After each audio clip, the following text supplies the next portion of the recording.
Hello cousins and welcome to another Shattersong LARP Diaries episode. Again, we're going to be covering Menhirs Fate and we're going to be looking at the crunch. For those of you who aren't sweaty gamers like myself, this means the rules. Specifically, we're going to start looking at the actual skill list, the basic skills. We've talked about a bit about the magic and some of the apothecary skills, and they've touched on core concepts like and look, he's forgotten. Incredible. The things that power religious rites, or power spells, or indeed that you get from potions. So we're going to start covering that. It's a chunky section, so I'm just going to bomb through it. But what I want to start off with, and what this episode is going to be about, is the introduction to the rules. And I know that sounds really boring, and if you want to skip it, do it. I dare you. Come on. 56 seconds. 57. 58. Right, I've had your attention for a minute. Statistically, you're going to listen to the rest of the episode. So, what we're going to do is look at the introduction to the rules, because there's a couple really interesting things in here that, again, Menhirs Fate does this really well. It sets expectations for the game and codifies things that are pretty common in the LARP community, but does so in a really easy and accessible way, and I'm a really big fan of it. So, let's begin. Welcome to the Menhirs Fate rulebook. Welcome to the immersive world of Menhirs Fate, where your imagination comes to life and epic tales unfold. Whether you are a seasoned LARPer or embarking on your first adventure, this rulebook is your guide to the game's mechanics, safety protocols, and the rich lore that shapes our shared universe. Now, rich lore there, we're starting to get bits and bobs of it. I'm sure they'll come true on it. But hang tight on that for the moment. The rich lore is not yet there, and we'll see very shortly what they give us. So the mission at Menhirs Fate is to create a safe, inclusive, and exhilarating environment where players can explore new personas, engage in thrilling quests, and build lasting friendships. This rulebook ensures everyone understands the guidelines that keep our game fun and fair for all participants. Cool. So this mission statement, fun and fair game, I like it.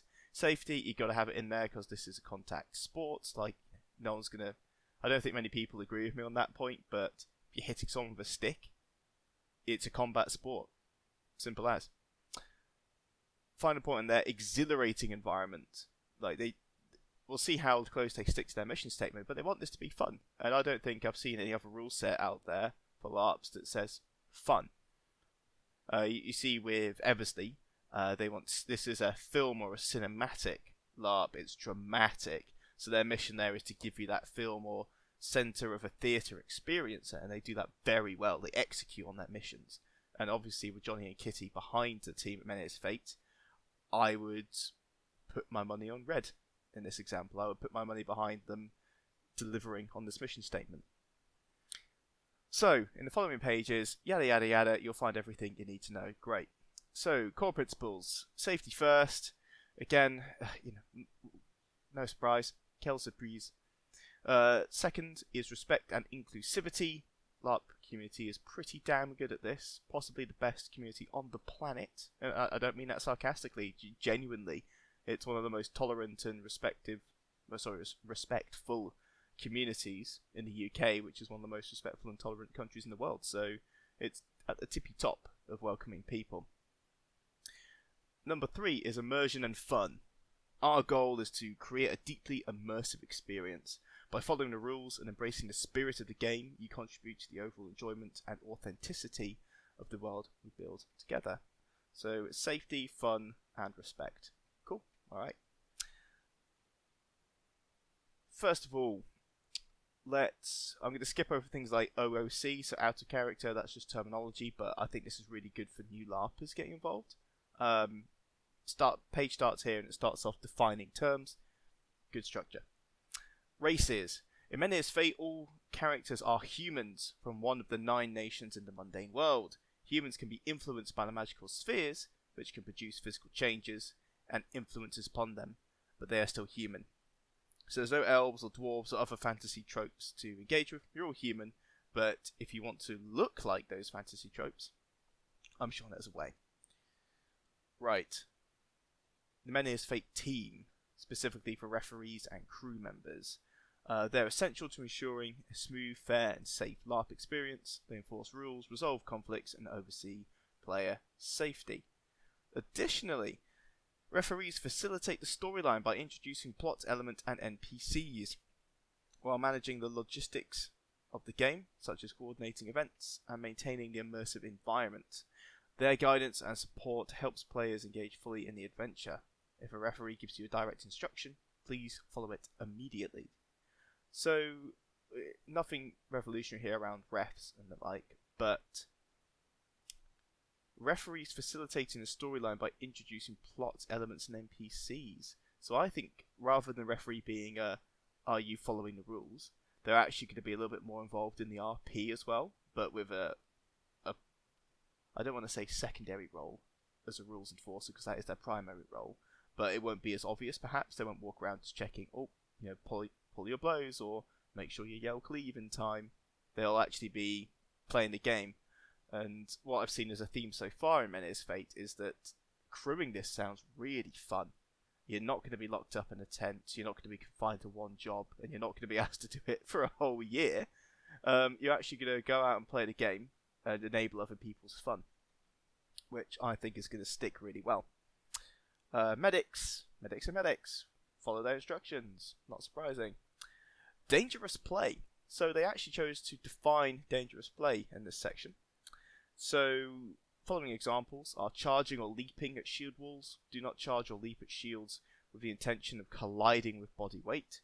This is dangerous for everyone involved. If you charge a shield wall, stop short of collision, similar to pulling back a weapon blow. Or, like we see a lot of people, if they got shields, they sort of push into contact and then start swinging at each other. Note that they omit the push rule, so at Empire you can make contact gently, but then start to push someone with a shield, because otherwise shield walls become a very static affair. That's not the case here.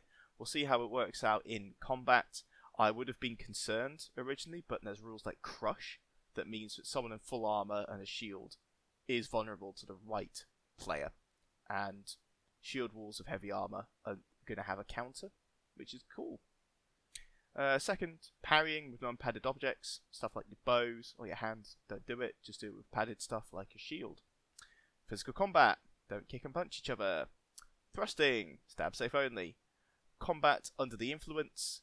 So this is based on the referee's opinion. So if a referee deems a player to be under the influence, the player will be told to refrain from combat until sober. So it's not a flat ban on fighting drunk, it's just if you are deemed to be under the influence. So if you've had a siplet of a weak beer, you're not counting yourself out of combat. But of course, if you're absolutely panting, then yeah, you're not going to be fighting. No surprises there.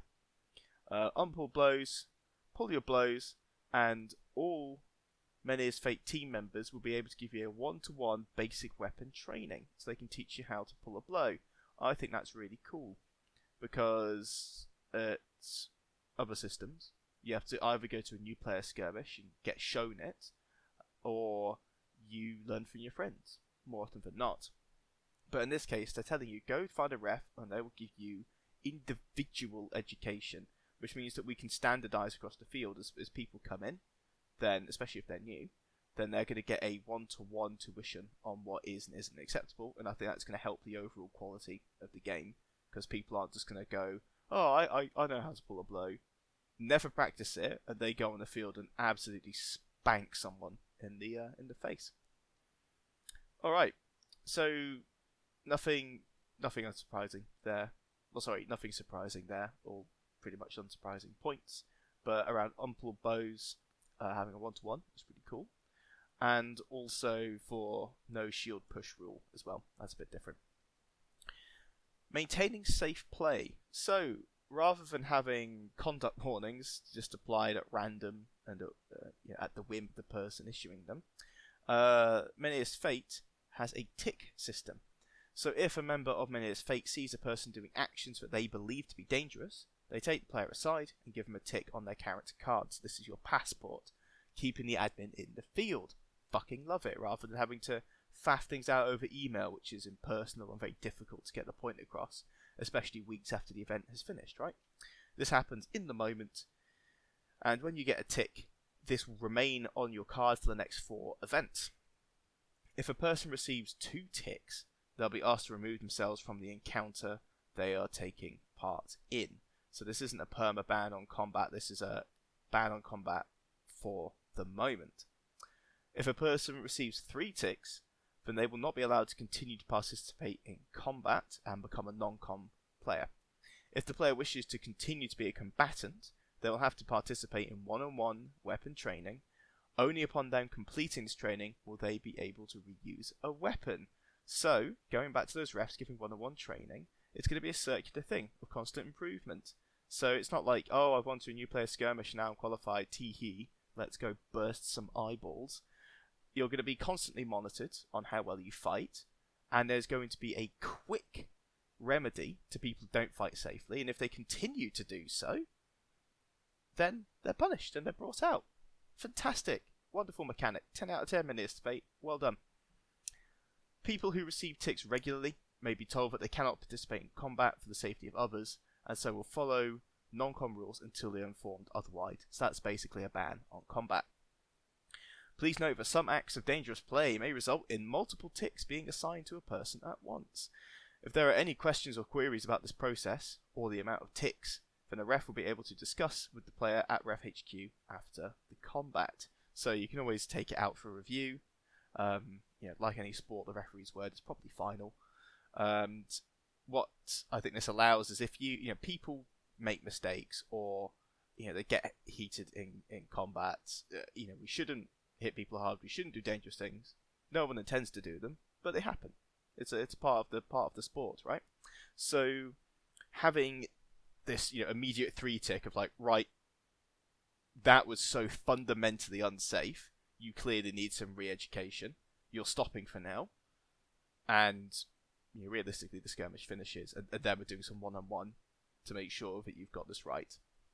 Or if they do something deliberate but maybe not as unsafe, but like an experienced player is kind of bending the rules or maybe pushing their weight around, give them 2 ticks and like, look mate, skip this contact, sorry, that was dumb. We're not gonna give you any remedial training, we're just gonna give you a significant slap on the wrist and take you out the fun for a bit. And obviously a single tick on a card, I think that'll be enough to scare most people into really cooling down. And keeping it for 4 events, I think that's harsh, and I like it.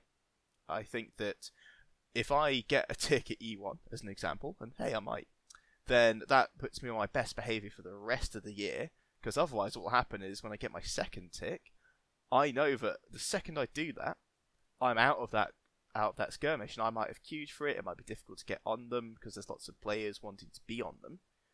And if I fuck up by taking risks with other people's safety, then the consequence is I miss out on my own fun. And I think that's going to really rein in players.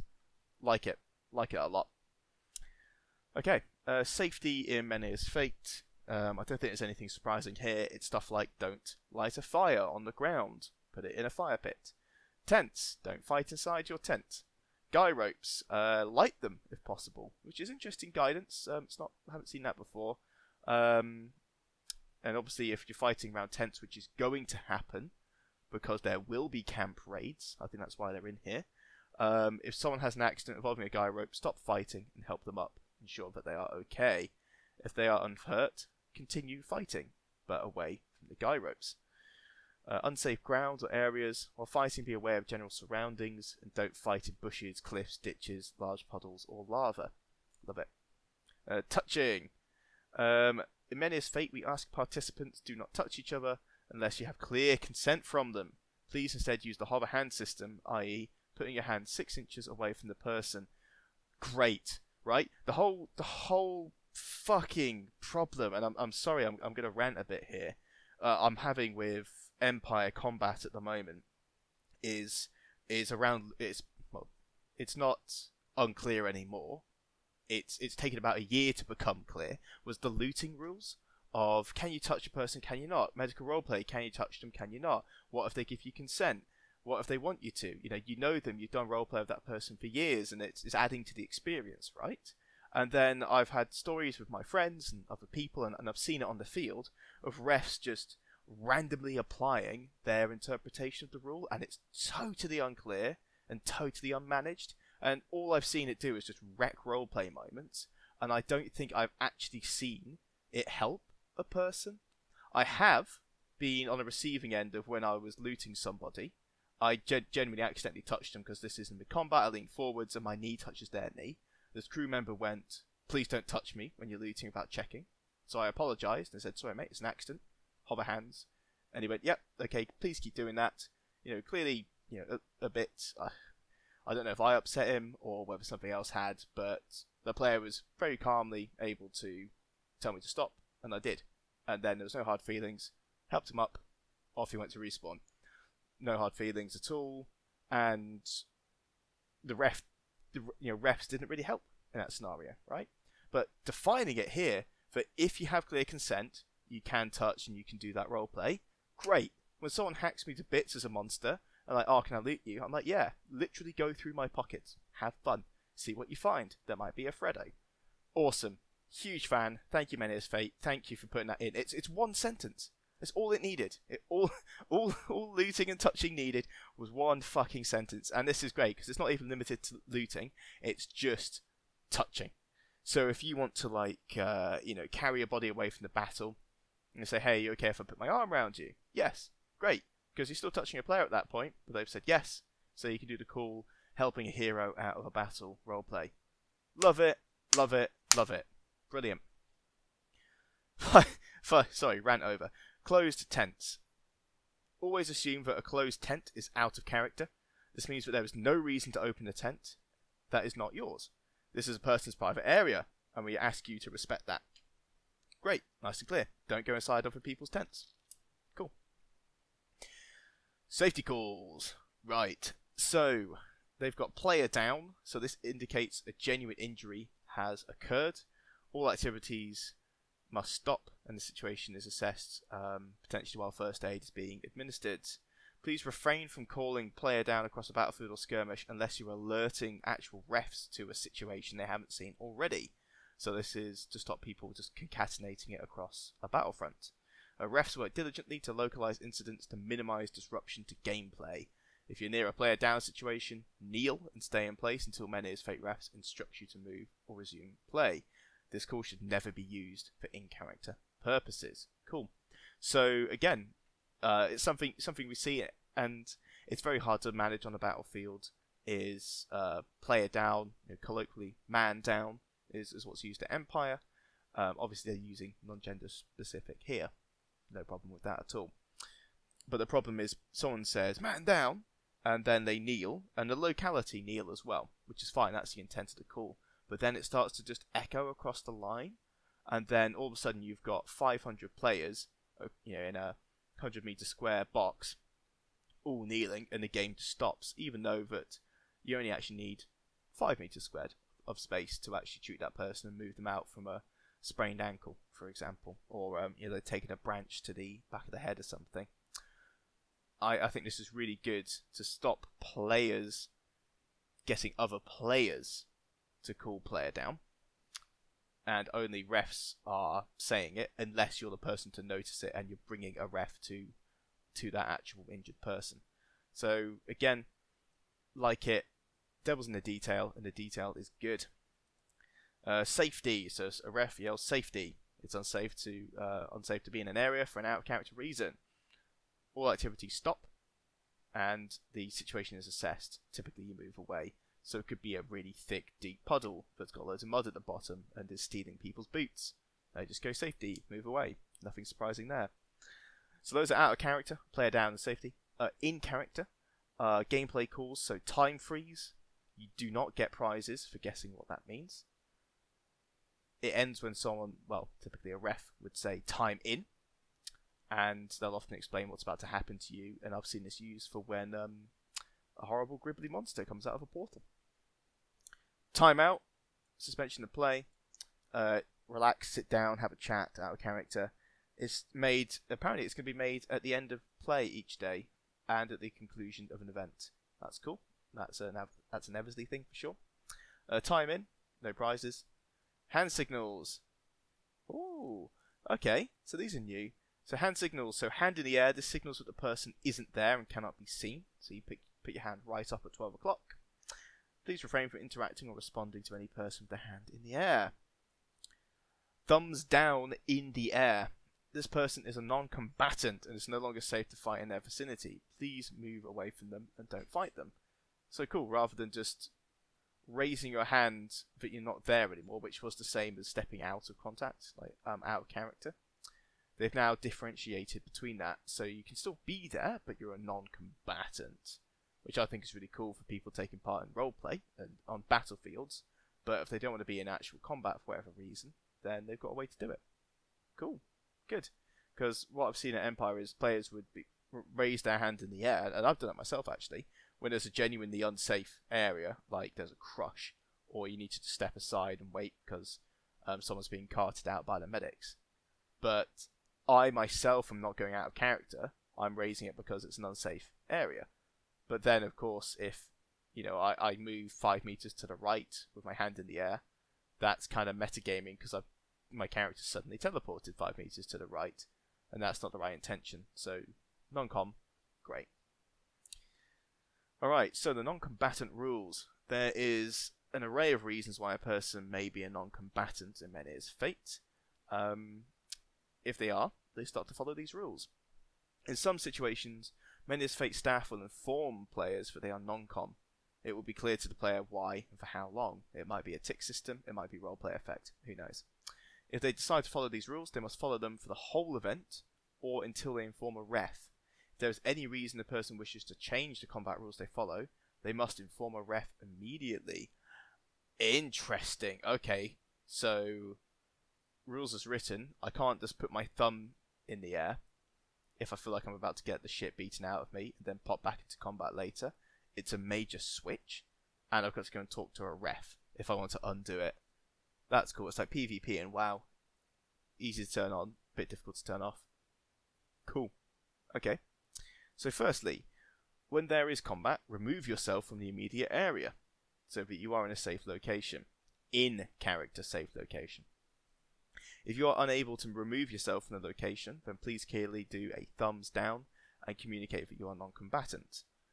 This indicates that although you are there, in character, you do not wish to be interacted with by the encounter at all. After the fight, please lower your hand, signifying you are now happy for people to interact with you, and you are back in play. At this point, the character will take 1 point of damage. Cool, so something that's very poorly followed at Empires, if you raise your hand and go out of character, you can do that at any time for any reason, which is flexible. But the rules state, the second you put your hand down, you are bleeding out. And I've seen a lot of non-com players do this. They raise their hand, move away from combat and put it back down. Rules as written though, they should go down and they just drop to pieces on the floor. The law being that they didn't fight for whatever reason, but in universe it doesn't stop the Druge attacking people because they're bastards. So in this case, it feels a little bit more generous for players, to engage with this and not get punished too badly. So maybe they'll start treating it as written rather than just choosing not to take a down call, which is fair enough. In Menhirs Fate, we would encourage our players to look at the fight that has taken place and based on the severity, take more damage if they feel it's appropriate, up to and including being put in a critical state. Can we all please have a mental round of applause for the Menhirs Fate team for weaving roleplay into the fucking rules? Outstanding. Take at least 1 point because you've basically had immune to combat with your thumbs down motion. But if you want to die, you want to die. Awesome. That feels like another Eversley rule there. Theirs being die when you want to die. And if you can't fight in a combat for whatever reason, but it's against a giga super demon that's just killed all of your friends, feel free to just drop dead with them. Love it. We ask that non-combatants do not carry any weapons on them while at events. This will better allow people to identify you as non-com. If there are any questions about what counts as a weapon, contact the team. Cool, nice. Something Embassy does is if you're making music with an instrument, you're a non-com. In this case, people aren't going to be lugging around violins on a big field, so just not carrying weapons just makes you look like a civilian and hopefully less likely to be hit, because who hits you if you're unarmed? I mean, Druge would, but different game. Right, non-coms / skirmishes and battles. It is highly likely that battlefields and skirmishes will not be suitable for players using non-com rules. They will need to discuss with the nation's support volunteer team if it is suitable for them to participate based on the level of combat expected. Great. If you're a non-com, don't go on skirmishes, because it's about com. Cool. Stating the obvious. Great. And... oh, actually, that's a good point. You could always go on those pitches and then die. And if you're a non-com player but you want to have a death in battle, right, you want to enable that heroic archetype, like a retired warrior coming back for one more final stand kind of vibe, that's cool as shit. And you can step on the field, be non-com for the fight, and then just drop dead at the end of it, or after a little scuffle or something like that. So you can still take part without having foam weapons swung at you, and get a heroic death with a bunch of dead orcs around you. Admittedly, orcs that your mates killed rather than yourself, but cool, I like that. A final point here, cheating. Unfortunately, there are individuals who choose to bend or disregard rules when it benefits them. We all know them, we all spot them, and we should do more to tackle it. But anyway, that last tackling bit was my personal injection. Players should understand that refs are sometimes instructed to inquire about character skills and items. This should not be taken personally, it's simply part of maintaining fairness.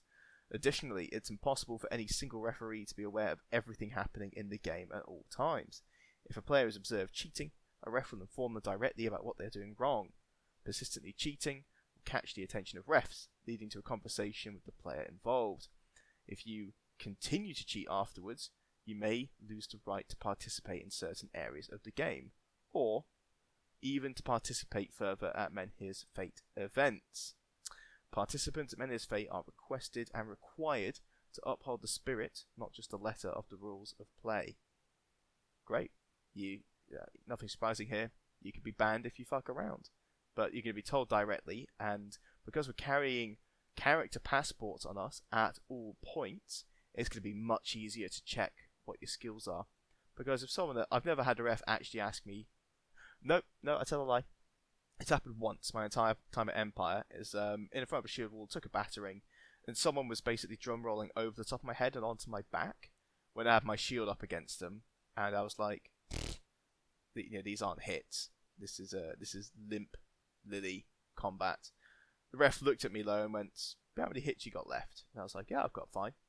I've got another couple, no problem." But other than that, I've never had a ref actually inquire about my skills. Like, hey, you're using a bow. Do you actually have marksman?